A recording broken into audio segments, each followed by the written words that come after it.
드리겠습니다. 현대의 진리가 어떤 의미가 있습니까? 현대의 진리가 무엇이죠? 우리 혜미가 대답했습니다. 다시 한번 크게 대답해 주세요. 좀 더 정확하게 이제 더 첨부의 질문을 드립니다. 지금 이 시대가 어떤 시대인데요? 생각하는 답이 안 나옵니다. 조금 더, 한 번 더 묻습니다. 현대 진리가 무엇이죠? 이 시대의 진리다. 이 시대가 뭔데요? 마지막 때다. 마지막이 뭔데요? 재림이 가깝다. 아직도 답이 조금 안 나왔습니다. 네, 맞습니다. 그러면 재림을 준비시키는, 재림의 날에 설 수 있도록 준비시키는 기별. 네, 맞습니다. 또 다른 질문. 상냐 형제, 현대 진리가 무엇이죠? 네, 이 시대에 꼭 필요한 진리입니다. 이 시대 어떤 시대인데요? 지금 조사 심판 중. 조사 심판 중이다. 그래서 현대 진리가 무엇인데요? 네, 현대 진리를 통해서 조사 심판에 설 수 있도록 죄를 깨끗이 하는 것입니다. 씩씩한 청년입니다. 감사합니다. 감사합니다. 조금 이따 하겠습니다. 예레미야를 근본 기에 공부하는데요. 잠깐 제가 검토한 다음 우리 세천사의 예배를 공부하겠습니다. 예레미야, 우리 한나 예레미야 뜻이 뭐라 그랬죠? 예레미야가 뜻이 뭐죠? 단어의 의미가 뭐죠? 여호와께서 임명한 자 뜻입니다. 여호와께서 임명한 자. 퀴즈입니다. 이걸 세 단어로 말하면 뭐죠? 선지자. 선지자가 어떤 사람이죠? 하나님의 말씀을 대언하는. 중요한 말씀 드립니다. 선지자는 누군가 하면 하나님께로부터 말씀을 받아서 대신 전달하는 사람 뜻입니다. 질문 드릴게요. 엘렌 G. 화이트이 어떤 사람이죠? 여러분 그 사실 믿으십니까? 아멘. 정말 믿으세요? 아멘. 그 말씀 그대로 믿으시고 살기를 간절히 바랍니다. 아멘. 자, 오늘은 일과요 예레미야에 대한 새로운 부분을 공부할 텐데 앞에 잠깐 한 시간 11시까지만 제가 이 예레미야를 같이 다루고 새 천사의 기별을 공부할 텐데요. 6페이지를 좀 펴셔서 잠시 좀 보고 하겠습니다. 이 6페이지를 좀 펴시기 바랍니다. 6페이지. 6페이지에 어려운 단어가 있죠. 미탄. 이렇게 말하겠습니다. 누가 내 마음을 좀 알아줬으면 좋겠다. 누가 내 간구를 누가 들어줄래? 하나님의 간절한 영혼이 담긴 그런 언어입니다. 제발 내 말 좀 들어줘라. 누구를 통해 하는 말이죠? 예레미야. 이것이 교과 총론의 이 저자가 기술하고 있는데 7페이지의 말씀을 좀 읽고 우리 일과를 잠시 살펴보겠습니다. 교과책을 저기 손님한 주십시오. 자, 봅니다. 위에서 두 번째 문단인데요.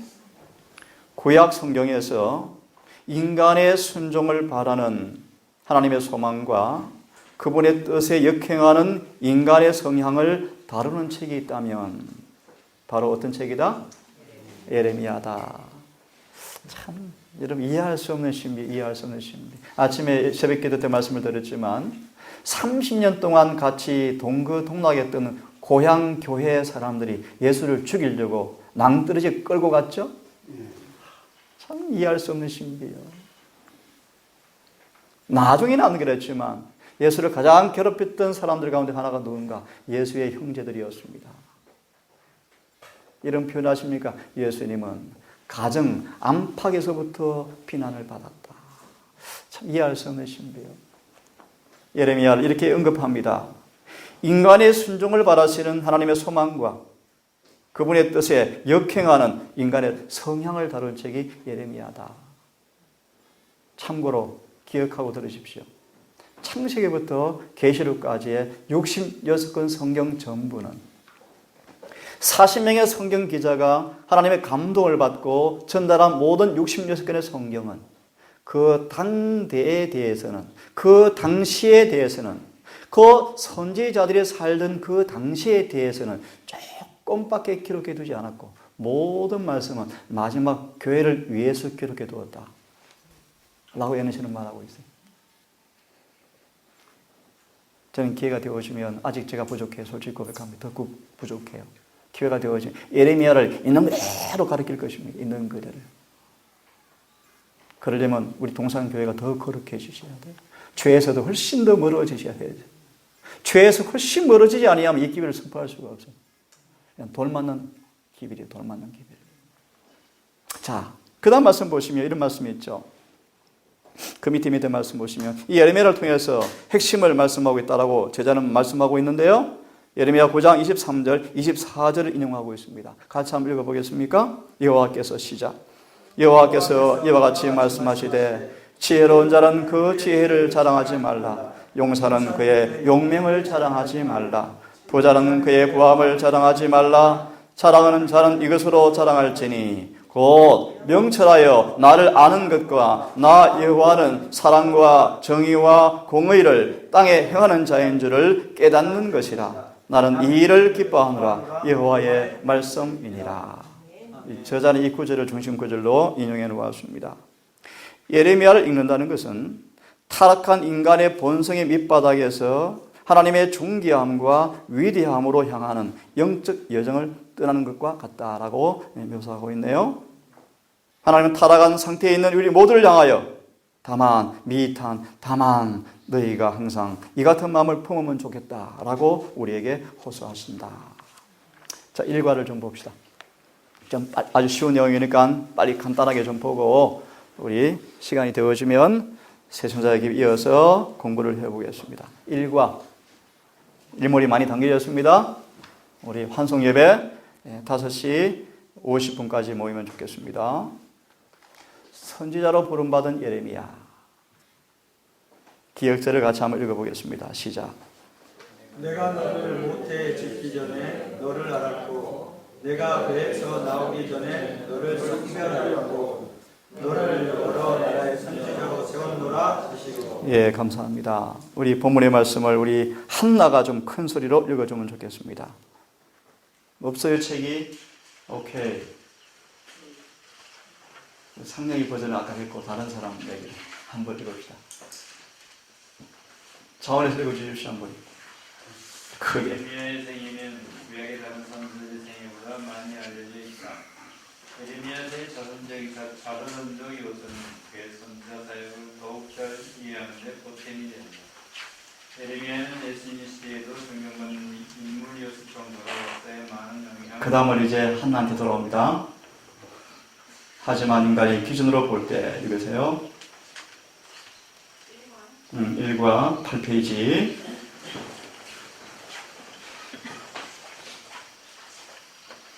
하지만 인간의 기준으로 보았을 때 하지만 인간의 기준으로 보았을 때의 선지자로서 그의 사역은 소기의 성공을 거두는 것에 그쳤다. 70년간의 열정적인 경고와 호소에도 불구하고 백성들은 대체로 그가 하나님께로부터 받아 전하는 기별을 청종하지 않았다. 그러나 예레미야는 반대를 당할지라도 타협할 수 없었다. 그는 자신의 힘이 아닌 여호와의 능력으로 견고한 성읍, 세기둥, 녹성벽처럼 섰다. 예레미야의 삶은 여러모로 행복과는 거리가 멀었다. 그는 자신의 소명으로 말미암아 고난과 재앙과 거절, 심지어 투옥을 경험해야 했다.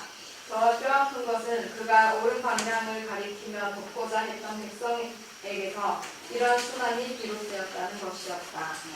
예레미야의 경험은 수백 년 후에 예수님이 동일한 나라에서 받을 대우를 예표하셨다. 엘렌 화이트 자서전 읽어보셨습니까? 이 엘렌 화이트 마지막 교회 선지자로 부름받은 그의 경험이 어떠하던가요? 동일하죠. 동일해요. 한지한테 그랬습니다. 원장님, 입술로는 예리시를 높이는데 행동으로는 부인하고 있어요. 사실이에요, 사실. 예언의 시는 성경과 똑같은 하나님의 말씀이에요. 아멘. 100%. 제가 최근 설교를 몇 번 했죠. 회전하는 그림자도 없으신 예수님 제목으로 지금 3번 설교했는데 또 계속 이어서 할 것입니다. 예수님은 회전하는 그림자가 없는 분이셔요. 예은 예고, 아니온 아니의 중간이 없는 분이셔요. 아멘. 진리를 한 번도 어슴푸레하게, 애매하게, 모호하게, 반대되게, 이중적으로 설명한 적이 한 번도 없어요. 아멘. 그분은 예고, 아니면 아니에요. 아멘. 특별히 구원의 진리만큼은요 명백합니다. 아멘. 근데 왜 사람들이 혼돈하고 왜 다르게 해석할까요? 이유가 있죠. 그들 속에 죄를 사랑하기 때문이에요. 확실해요. 제가 이제 또 기회 되면 청년들 앞에 왜 예수께서 타락 후의 인생인지 또 강의할 겁니다.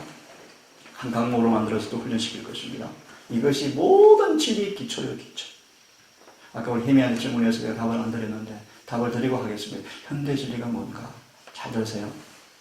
지금 현재 예수께서 어디에서 무엇 하시는가와 관련된 진리예요.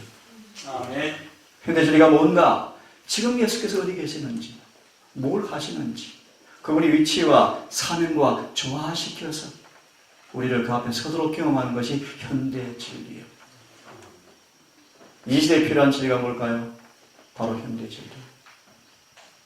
이 시대에 필요한 진리가 예수 믿으세요라는 진리가 아니에요. 어떤 예수? 하늘의 성소에서 봉사하신 주님. 우리 영혼의 성소를 정결케 하시는 분. 그분이 다시 오실 거야. 그분 앞에 흠도 점도 없이 서야 돼요. 그 일을 준비시키는 기밀이 현대 진리요. 아멘. 그것이 현대 양식이 양식. 이 양식을 먹고 빨리 경험하셔야 돼요. 아멘. 좀 이따 기회 되면 좀 하기로 하고, 자, 돌아갑시다. 1월 소재를 보니까, 자, 짧게 넘어가겠습니다. 선지자들이란 제목이 선지자들. 좀 전에 말씀드렸죠? 자, 기억절을 같이 읽겠습니다. 시작.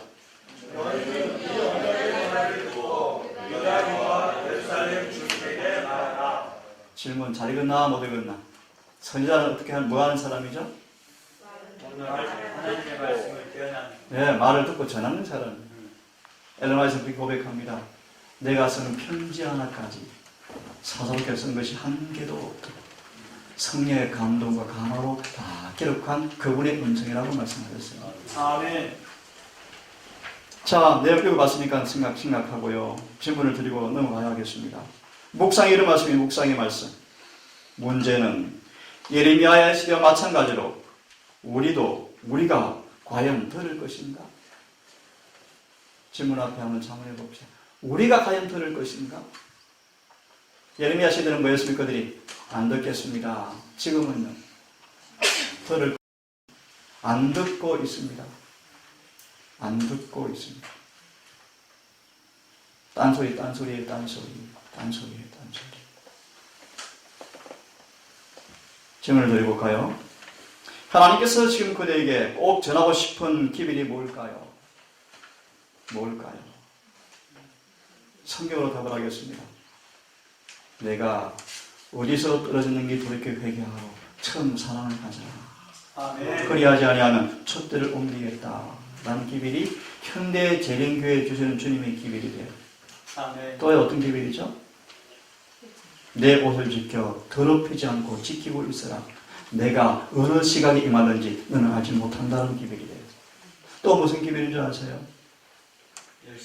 안약을, 흰 옷을, 금을 사고 그렇게 하지 아니하면 토해내 친다는 기밀이에요. 다 문구서 한마디로 말합니다. 열심을 내어서 회개하라. 이 기밀이 재림교회에 주신 기밀이고요. 이걸 좀 다른 말씀을 묘사드리면요.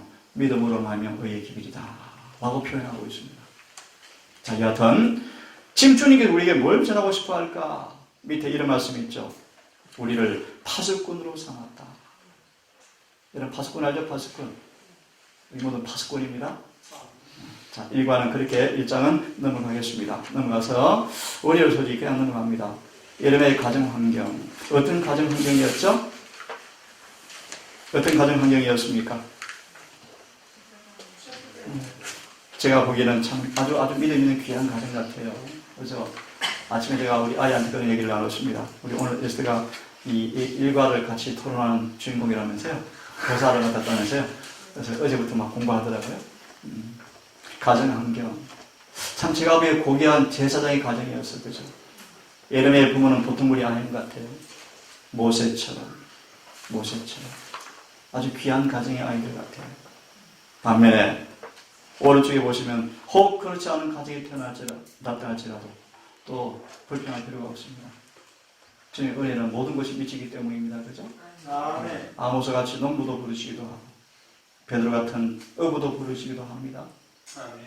우리 모두는 어떤 일을 우리가 할당받건간 특별히 이런 말씀이 있네. 하나님께서 우리에게 할당된 장소와 시간과 은사를 주시는데 그 일을 충직하게 잘 감당하기를 바라는 것입니다. 아멘. 자, 월요일 소지는 그냥 넘어갑시다. 넘어가시고 화요일 소지를 보세요. 화요일 소지 같이 한번 읽어보겠습니다. 기억절을 다시. 자, 시작. 내가 너를 모태의 집기전에 너를 알았고 내가 배에서 나오기 전에 너를 선별하였고 너를 여러 나라의 선지자로 세워놓으라 하시기로. 평이한 말씀이니까 특별한 말씀이 없죠. 오른쪽에 넘어가서 제가 읽겠습니다. 묵상의 네모의 부분을 좀 같이 한번 읽어볼까요? 하나님은 자 같이 한번 읽어보겠습니다. 시작.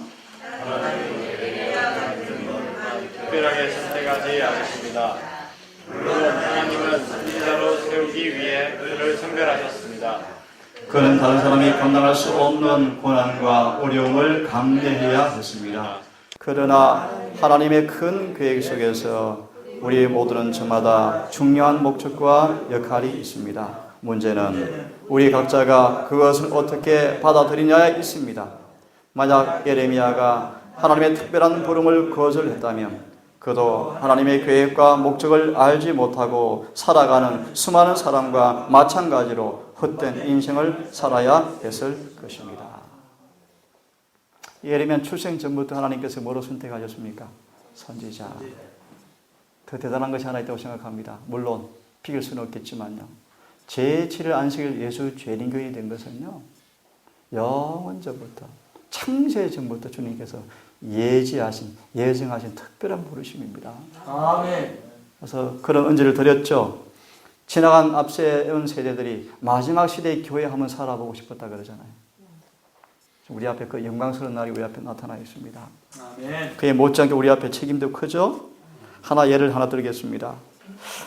이 루트를 가리켜서 뭐라고 표현하죠? 루트. 아버지가 루트를 어떤 욕심을 갖고 키우기 원했답니까? 법률가. 근데 어떤 말씀이었죠?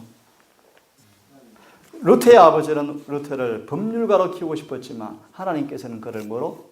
성전 건축가로 삼을 계획이었다. 그래서 마지막 재림 교인들은 어떤 임무가 있는 줄 아세요? 어떤 임무가 있는 줄 아십니까? 성전 건축가들이요. 성전 건축가. 아멘. 성전 건축가가 되려면 몇 번 말씀을 드렸죠. 조건이 반드시 갖추어져야 돼요. 그때요. 내 자신이 그분의 성전이 되어져야 돼요. 아멘. 좀 풀이해드리면 하늘의 성전의 모형대로 내가 지어지는 경험을 해야 돼요. 아멘. 그리고 그 기별이 있어야 돼요. 기별이. 그리고 건축 공장장인 성령께서 함께 하셔야 돼요. 아멘. 이것이 마지막 성전 건축가들의 마지막 모습인데 이런 사람들이 늦은 밑에 나타날 것입니다. 지금 여러분 마일의 삶 속에서 오늘 청들의 간증 짧은 얘기처럼 내면에 이루어지는 성전 건축의 경험들, 구원의 경험들을 여러분 잘 감당하셔서 부른 늦은 비를 통해서 건물이 다 되었다. 이 사람은 먼저 끝났다. 그래서 늦은 비를 인을 치시고 우리를 이제 마지막 성전 건축하기 위해서 즉 이방인들을 불러 모아서 마지막 마무리 공사할 때 건축가로 여러분 자원하는 그날이 있게 되기를 바랍니다. 아멘. 자, 수요일 소지. 주제했던 선지자들, 그죠? 이만 이렇게 읽고 넘어갑니다. 하나, 둘, 세 번째 문단에서 끝나는 부분이 있습니다. 세 번째 문단에서 끝나는 부분. 저는 뭐 상상도 할 수 없어요. 이곳에요. 비교할 수도 없고, 정말 뭐 비교 자체가 참 불합리한 저이지만 참 묘한 인상을 받습니다. 저는 부득하고 실수가 많은 사람이지만 여기 이런 말씀이 있어요. 세 번째 문단에 끝나는 두 번째 줄인데요. 적대적인 지도자나 무례한 백성 앞에서 날카로운 책망과 경고의 기별을 제시해야 한다고 상상해 보면 곧바로 선지자가 되기를 주저하는 것도 당연할 것이다. 예레미야는 그런 감례를 다 했나 봐요. 참 그죠? 그런 감례를 다. 자, 특별히 묵상 부분 보니까 예레미야 소명을 말씀하죠. 예레미야의 소명을요. 끝나는 구절을 보십시오. 뽑고 파괴하고 파멸하고 넘어뜨리고 건설하고 심는 역할. 누가 예레미야의 사역이죠, 그죠? 파괴하고 넘어뜨리고 파멸하고 뽑아버리고 건설하고 심게 하는 역할. 무엇이요? 말씀이요, 말씀이요. 그래서 많이 맞았죠. 많이 두들겨 맞았죠. 이 선제의 사역이 같아요. 하지만 영감의 교훈을 보니까 그런 말씀이 있죠. 그 말씀을 끝내면서 이렇게 말씀합니다. 예레미야는 회복하시고 치유하시는 여호와의 목적을 확신하였다. 그래서요 30년간 그런 지치지 않은 40년간의 열성으로 계속 회개하라고 외쳤습니다. 두들겨 패면 또 가서 회개하라 그러고 또 회개하라 그러고 40년간. 이사야가 60년, 잠깐 공백 뛰고 예레미야가 40년, 100년 동안, 거의 100년 넘게 주님께서 회개하라고 하니까 그들이 회개하지 않자 예레미야가 마지막으로 뭘 본 줄 아세요? 마지막 여호와 김이 시드기야가 두 눈이 뽑힌 채 끌려가는 것을 눈물로 봤어요. 끌려가서 에스겔이 끌려갔습니다. 에스겔이 다니엘이 끌려갑니다. 포로된 중에서도 다니엘이 뭐라고 에스겔이 뭐라고 그래요? 회개하라 그래도 포로가 되어서도 그들이 뭐 하지 않아요? 회개하지 않아요. 그래서 다니엘 1장의 말씀 보세요. 그들이 완전히 멸망하죠. 참 이해할 수 없는 신비야. 예수님이 계속 종들을 보내는데 다 잡아 죽이고 그분이 직접 와서 잡아 죽이자. 더 이상 주님이 뭐라고 말씀하셨어요? 할 일이 없다. AD 70년에 예루살렘이 멸망했죠. 저를 포함해서 우리 재림교회가 정말 회개하면 좋겠어요. 아멘. 회개하지 않으면 이 교회가 망합니다. 확실히 망해요. 여러분 속지 마세요. 교회는 절대로 안 무너진다. 이거 쏘고시면 안 돼요. 교회는 안 무너져요. 교회가 뭔지 아세요? 예레미야는 분명히 말씀해요. 그분이 임재하는 곳이에요. 아멘. 그분이 임재하는 사람이요. 이게 마지막 교회의 모습이에요. 교회는 절대 안 쓰러지죠. 하지만 조직은 무너져요. 조직은 타락해요. 반드시 그래요. 그래서 우리는 여러분 교회 안에 있는 남은 무리가 되셔야 돼요. 아멘. 교회 안에 있는 남은 무리가 되셔야 돼요. 마지막 보고 본론 공부 좀 할게요. 목요일 설교는 아주 간단합니다. 저는 연구를 안 해봤지만 여기 이런 말씀이 있네요. 살구나무가 어떤 뜻이 있다고 여러분 공부했습니까? 살구나무? 지키다. 어떤 의미죠? 자신의 말을 지켜 그대로 이루신다는 뜻이랍니다. 살구나무 가지가요. 그래서 그 밑에 말씀을 같이 한번 읽어보고 영감의 교훈을 보고 마무리하고 한 10분 남았는데요. 세천사의 기별을 좀 공부하겠습니다. 18페이지 제일 밑에 하단 부분 같이 읽으면 좋겠습니다. 예레미야 1장 11절부터 자 같이 읽습니다. 시작. 예레미야 1장 11, 12절에 예레미야에서 전체 핵심 기별이 있다는 주장이 제기될 법도 하다. 그 다음 언젠가 시작. 언젠가 모든 사람이 하나님의 말씀하신 대로 일들이 벌어질 것을 볼 것이다. 아멘. 하나님은 자기 백성들이 그들의 죄에서 돌아서기를 원하신다. 그분은 은혜와 용서를 베푸신다. 그러나 아무에게도 순종과 시술을 강요하지는 않는다. 그러나 만약 백성들이 그분의 말씀을 따르지 않는다면 예레미야서에서 백성들에 대한 그분의 말씀이 이루어진 것처럼 심판과 형벌의 말씀이 반드시 성취될 것이다. 엄숙한 얘기죠. 그만큼 하고요. 핵심 토의에 아주 의미심장한 질문을 정직하게 우리에게 주고 있습니다. 한번 읽어보십시오. 이 제자가 그래도 참 제가 감사합니다. 제자가 제일 뒤에 20페이지에 그런 질문을 드리고 있습니다. 가장 슬픈 사실이면서도 제7일 안식일 예수 재림교인으로서 염두에 둬야 할 것은 예레미야가 자기 백성들에게 큰 반대를 당하게 될 것이라는 경고입니다. 라고 쭉 말씀하시면서 이 엘른화이트의 말씀을 쭉 인용하시면서 또한 우리가 마지막 승자에 대해서 어떤 태도를 보일 것입니까? 어떤 태도를 보일 것입니까? 자, 도마시 됐습니다. 그래서 그럼 예레미야를 한번 여러분 가끔씩 한번 같이 공부할 수 있을지 모르지만 그번 기회를 삼아서 선지자 왕이 나오는 예레미야 부분 꼭 읽어보시고요. 그리고 교회 정원에 나오는 예레미야가 책망한 부분을 꼭 읽어보셔서 근본 예레미야서를 통해 주시는 메시지를 개인적으로 경험하셔서 정말 깊이 회개하고 주님께 돌아가는 그런 부흥이 있는 기회가 되기를 간절히 바라겠습니다. 자, 이제 세천사의 기별로 돌아옵니다. 10분 남았는데 좀 빨리 진행하겠습니다. 다시 복습을 좀 하겠습니다. 자, 빨리 답변을 해주시기 바랍니다. 세 천사의 기별이 목적이 무엇이죠? 예수님 앞에 주님의 재림을 위해서 한 백성을 설계하는 기별입니다. 두 번째로 재림에 어떤 의미가 있다고 그랬죠? 재림이 도대체 어떤 의미가 있고 재림의 날에 설 수 있는 한 백성을 위해서 세 천사의 기별을 주었는데 재림은 어떤 의미가 있다고 그랬죠? 히브리 9장 28절 인용했죠?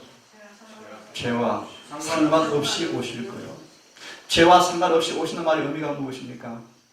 이미 심판이 끝났다니. 그분은 죄를 고치어주러 오지 않습니다. 죄를 치료하러 오지 않습니다. 그러므로 그 전에 우리는 먼저 뭘 경험하셔야 되죠? 죄와 분리. 성소 정결을 경험하셔야 돼요. 다시 말합니다. 세 천사의 기별은 죄와 상관없이 죄를 담당하러 오지 않습니다. 죄에서 우리를 구원하러 오지 않습니다. 죄의 문제를 처리하러 오지 않습니다. 그러므로 그분은 먼저 지금 그 재림, 죄와 상관없이 오실 재림을 위해서 지금 하늘에서 뭐 하십니까? 죄와 상관없는 한 백성을 준비시키기 위해서 성소 정결 사업을 하고 계십니다. 그렇는데 성소 정결을 경험하기 위해서는 필수적인 기별이 뭔가? 바로 세 천사의 기별이에요. 맞나요? 그러니까 세 천사의 기별을 우리가 뭔가를 이제 공부하고 있는데 세 천사의 기별을 체험하는 것은 곧 우리 안에 어떤 경험으로 나아가는 경험이죠? 성소 정결이요. 다른 말로 죄와 상관없는 사람으로 준비되어지는 거예요. 아멘. 그런 그들이 어떤 날에 설 수 있죠? 예수님의 재림이요, 재림. 자, 그러면 두 번째로 이제 그럼 세 천사의 기별이 뭔가를 이제 연구를 하기 시작하는데, 자, 첫째, 세 천사의 기별 자체를 보면요, 14장 자체를 보면 잘 보세요. 세 천사의 기별을 통해서 이미 구원받고 하늘에 가 있는 그들의 품새의 특성을 먼저 묘사합니다. 다시 말합니다. 세 천사의 기별을 통하여 구원받을 사람의 모습, 그들의 품성을 먼저 1절에서 5절을 설명합니다. 그들이 어디가 있습니까? 하늘의 시온산에, 시온산에. 이 말에 뭐가 있습니까? 아버지 이름이 기록되었는데 그들의 어떤 모습입니까?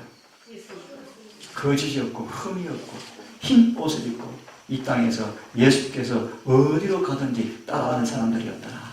아멘. 그들 말하면 세 천사의 기별을 통해서 이루어질 사람들의 모습을, 구원받은 모습을, 그들의 품성의 모습을 미리 1절에서 5절은 묘사하고 있습니다. 그리고 세 천사의 기별을 선포하고 이어 13절은 14절부터 마지막 절까지가 무엇입니까? 이 기별의 결과로 두 무리의 추수가 있다는 것입니다. 의인의 추수와 악인의 추수가 있다. 질문드립니다. 세 천사의 기별이 어떤 기별이죠? 추수의 기별이요. 추수의 기별. 세 천사의 기별은 씨 뿌리는 기별이 아니에요. 저는 이렇게 확신해요. 이 재림교회가 첫사랑을 잘 유지해서 충성스럽게 세 천사의 기별을 선포해 왔으면 예수의 재림은 벌써 왔어요. 이런 말입니다. 참 제가 뭐 적은 경험이지만 한국에 많이 안 다녀봤지만요. 대충 한국의 시골 골짝골짝마다 개신교 없는 동네가 없죠 거의. 뭐라 중국에도 맞죠. 중국에도. 무슨 말인지 아세요? 하나님은 이렇게 섭리해 오신 거로 저는 믿어요. 복음이 없는 곳에 사대교회, 개신교의 초대를 통해서 예수님은 다 전파되었어요. 그럼 재림교회 왜 세웠는가? 전파된 씨를 추수하려고 세운 교회가 재림교회. 아멘. 분명하죠? 아멘. 요즘 서글퍼요. 재림교회가 개신교 전도방법 따라가는 게 저는 서글퍼요. 이 교회 진짜가 다 있는데 진짜. 저는 확신해요. 얼마나 예르신에 지금 완전히 빠져있죠. 예르신 종이에요, 종. 예르신 얼마나 좋아합니까? 질문 드립니다. 예르신을 깊이 연구하니까 성경이 어떻게 이해되어지는가요? 이미 답이 나왔죠, 그죠? 그런 책이에요, 그런 책. 자, 돌아옵니다. 자, 세 번째 이런 말씀 드릴게요. 그럼 세 천사의 기별은 첫째, 둘째, 셋째죠, 그죠? 네. 자, 우리 첫째를 지금 공부하고 있습니다. 다시 한번 아는 대로 한번 답변해 봅시다. 첫째 천사가 무엇입니까? 내가 보니 한 천사가 공중에 날아가는데 그가 큰 음성으로 외쳐가로되 하나님을 두려워하라. 아니 그 앞에 하나 빠뜨렸어요. 그가 이 땅에 있는 모든 사람들 언어와 족속 쭉 말씀하면서 그가 이 모든 사람들에게 전할 뭘 가지고 있더라? 영원한 복음을 가지고 있더라. 복음이 뭔가? 복음이 뭡니까? 복음. 간단히 말씀드리면 복음이 무엇인가? 그분의 탄생, 그분의 고난, 그분의 죽으심, 그분의 부활, 그분의 승천, 그분의 하늘의 성소봉사, 그분의 재림, 이것이 복음이다. 쉬운 차원의 말씀을 드렸습니다. 그런데 특별히 영원한 복음을 가진 것이 뭔가? 이 전체가 복음인데 영원한 복음을 가진 천사가 특별히 7절에서 뭐라고 외칩니까?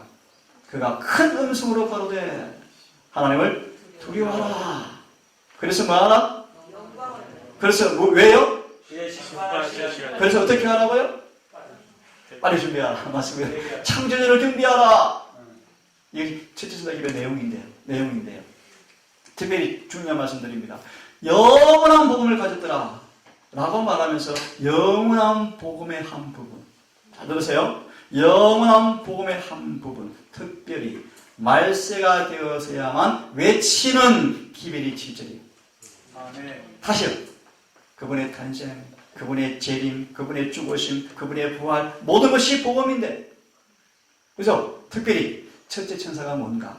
영원한 복음의 한 부분인 말세가 되어서야만 외칠 복음. 그것이 어떤 복음이죠?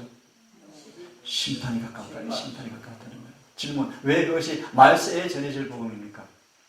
간단하죠. 맞습니다. 심판은 말세 시작되어지니까요. 맞나요? 한 청년이 질문이 왔습니다. 저한테, 원장님, 예수를 믿고 구원받은 사람들은 심판이 없다던데요. 우리 교회 청년이 질문했어요. 우리 교회 청년이 세상에. 그래서 내가 메일로 답을 했어요. 아니야, 심판이 있어. 있나요? 네. 있죠. 확실히 있죠. 네. 조금 경고의 기별을 드립니다. 계시록 3장 3절에 5절의 말씀에 관한 출애굽기 32장 32절에 이런 말씀이 있죠. 생명책에 이름이 기록되었던 사람일지라도, 생명책에 이름이 기록되었던 사람일지라도 이름이 지워지는, 기록이 지워지는 사람이 있다. 자, 그래서 지난번에 심판이 뭔가를 공부했어요. 심판이 뭔가, 목적이 뭔가, 대상이 누군가, 기준이 무엇인가, 언제 시작되는가, 언제 끝날 것인가, 언제까지 계속 지속될 것인가. 쉬운 질문 드릴까요? 심판이 끝나는 마지막 사인이 무엇입니까? 심판이 끝나는 마지막 클라이막스 사인이 뭘까? 징조가 뭘까요? 미국에서 내리는 국가적 일요일 혐의. 저는 개인적으로 확신한, 개인적으로 일요일 혐의 내리면 지난번의 재림의 역사를 한번 추론해 볼 때 예수의 재림은 최대 3년 더 안 갈 것 같은 생각이 들어요. 생각이 듭니다. 또 정하는 게 아니고요. 얘는 이렇게 언질이 되어 있어요. 그분의 재림은 속히 오실 거예요. 속히. 그 말 뜻이 의미가 뭔가, 이런 뜻의 의미가 내포되어 있어요. 이 교회 밖에 이거하는 양들이 엄청납니다. 터뜨리면 읽는 곡식이 많아요. 우리가 지금 준비가 안 돼서 교회가 영혼이 없죠. 준비되어지면 영혼은요, 이 밖에 많은 양들이 많은데 저는 이렇게 믿어요. 구원받을 사람들은 재림교회 안에보다 밖에 더 많아요. 분명해요. 우리의 특권은 우리를 특권에 부합된 사람 만들 수가 없습니다. 특권이 우리 특권이 되기 위해서는 그 기별에 조화된 삶을 사셔야 돼요. 아멘. 사셔야 돼요. 시간 다 돼버렸네. 조금 하고 마쳐야 되겠습니다. 자, 이제 심판은 공부했고요.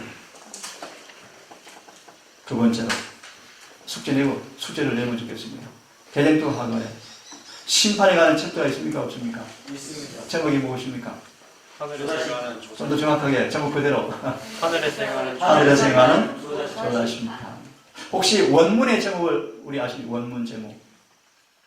대쟁투가 두 판이 있습니다. 1988년판이 있고 1911년판이 있어요. 제가 알기로 처음 판의 제목이 뭔지 아세요? 이렇게 되어 있어요. 생애에 기록된, 생애에 남긴 기록을 대면하는 날. 참 두려운 얘기죠. 우리의 삶에 남긴 모든 기록을 뭐 하는 날입니까? 우리가 다 대면해야 하는 날이에요. 은밀한 죄가, 백주에 행했던 죄가, 기회가 있으면 지을 죄가, 잠재적인 죄가 다 기록되어집니다. 그 기록을 대면하는 날. 누가복음서부요. 한두 말씀 하고 보고 마쳐야 되겠죠. 우리 공부를 했습니다. 꼭 꼭 읽어보시고 깊이 읽어보시고. 자, 이제 두 번째 제목이에요. 하나님을 뭐하라? 두려워하라. 그래서 뭐하라? 영광하리라. 자, 같이 읽어보겠습니다. 시작. 너희와 세운 나의 언약은 생명과 건강의 언약이라. 내가 이것으로 그에게 준 것은 그로 경외하게 하려 함이라.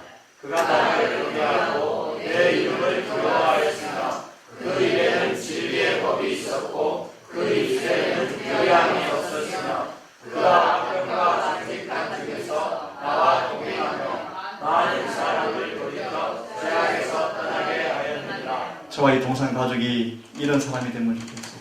아멘. 하나님을 두려워하는 사람, 하나만 은질합니다. 많은 사람을 죄에서 떠나게 하는 사람. 아멘. 얼마나 멋집니까? 이사야 이런 말씀이 있습니다. 누가 온 몸으로 교회에 죄가 못 오도록 막을 사람이 누가 있느냐? 이사야입니다. 이사야. 톱으로 켜 죽임을 당하는 순간까지 회개하십시오. 제발 좀 회개하십시오. 이 기별이 재림교회 외칠 기별이랍니다. 자, 설명했어. 이 가운데 설명했죠. 또 한번 읽어보겠습니다. 시작. 그런즉 사랑하는 자들아, 이 약속을 가진 우리가 하나님을 두려워하는 가운데서 거룩함을 온전히 이루어 육과 영의 온갖 더러운 것에서 자신을 깨끗게 하자. 첫째 신사의 기회 우리에게 두려워하라고 준 것 같은데, 여호와를 두려워한다라는 말의 의미가 뭐라고요? 두려워하는 사람들 어떤 사람들입니까? 육과 영의 온갖 더러운 것에서 자신을 깨끗게 하는 사람들이다. 아멘. 저를 공격하는 하나의 또 뭐가 음식물에 관한 기별이 구원과 관계 있다고 가르친다. 관계 있습니다. 정말 100% 관계가 있습니다. 아멘. 정말입니다. 정말. 그런 의미에서 이렇게 믿어요. 재림교회 가운데 한 마음으로 따라서 암송하시길 바랍니다.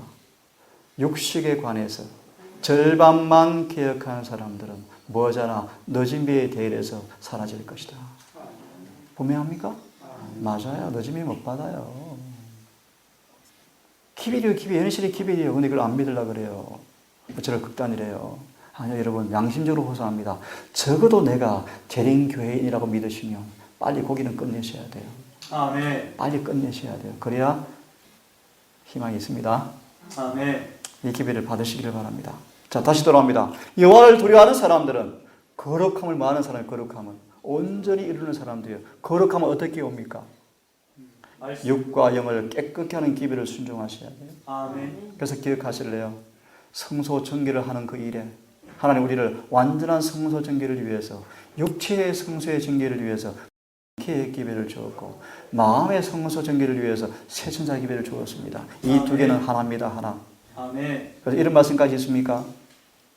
건강 계획 기별, 신체의 법칙을 어기는 사람들은 십계명을 범하는 자와 똑같다. 나오잖아요. 성경에도 열심히 나오잖아요. 그래서 구약을 보시면 먹는 것 때문에 많이 죽습니까? 많이 죽죠. 우리 어려운 용어가 있습니다. 고기 달라, 고기 달라. 아우성 절대 주님께서 메추라기를 죽고 난 다음에 메추라기를 먹었던 원망 불순부자 1등 분자들이 갑자기 이빨에 고기도 씹히기 전에 다 죽었죠. 그들을 돌로 쌓아서 무덤을 만들고 무덤에 묘비명을 세웠는데 그 이름이 뭐라고 여러분 기억하십니까? 집사님이 기억하시네. 이제 저 머리로 기억하면 다 기억하시는 겁니다. 기브롯 핫다와르라. 뭔 뜻이라고요? 탐욕의 무덤이다. 제가 깊은 답을 드릴게요. 주님은 우리 건강계획 했나 안 했나 그 문제로 묻는 게 아니에요. 잘 들으세요. 건강계획에 대한 순종의 문제는, 잘 들으세요, 누구를 섬기는가라는 표요. 아멘. 자신을 섬기는지 여호와를 섬기는지 표요. 표. 주님은 째째하게 간식했나? 너 하늘에 없어. 이런 분이 아니에요. 너 과식했네. 과식 하늘에 못 간대. 그런 차원이 아니에요. 본론이 뭔가? 자기를 섬기는 사람, 자기를 섬기는 사람이요. 여호와를 섬기는 사람이 아니에요. 입맛을 섬기는 사람이요. 배를 신으로 섬기는 사람이요. 우상 숭배자. 그래서 에스가 우상 숭배자였어요. 팥죽 먹으면 죄입니까? 아니에요. 팥죽 먹으면 왜 죄? 배고픈데 먹으면 되죠. 무슨 뜻인지 아시겠죠? 진리의 말씀보다 육신의 성향이 굴복한 사람의 육신의 성향이 그 자신을 섬기는 우상 숭배자라는 것입니다. 이것이 건강 계획 기별의 요지요. 시간이 다 되었는데요. 이 말씀 읽고 다음 기회에 자세히 설명드립니다. 자, 같이 읽습니다. 시작. 하나님을 경외하며 악에서 떠나 하나님을 두려워하라 뜻이 뭐라고요? 경외하며 죄에서 떠나는 것입니다. 죄에서 떠나는 것. 그 다음 시작. 그와 같이 순전하고 정직하여 하나님을 경외하며 악에서 떠난 자가 세상에 없느니라. 누굽니까? 요. 동산 식구들이라 얼마나 좋겠어요. 아멘. 여호와를 두려워한다 뜻이 뭡니까? 죄에서 떠난 사람들이라. 아멘. 마지막 읽습니다. 시작. 여호와를 경외하는 것은 악을 미워하는 것이다. 주님은 악은 미워하되 죄인은 사랑하셨습니까? 아멘. 우리 모두 그렇게 되기를 바랍니다. 아멘. 다음 시간 하나님을 두려워하라는 말씀을 차근차근 좀 공부하겠습니다. 묵상하고 마친 다음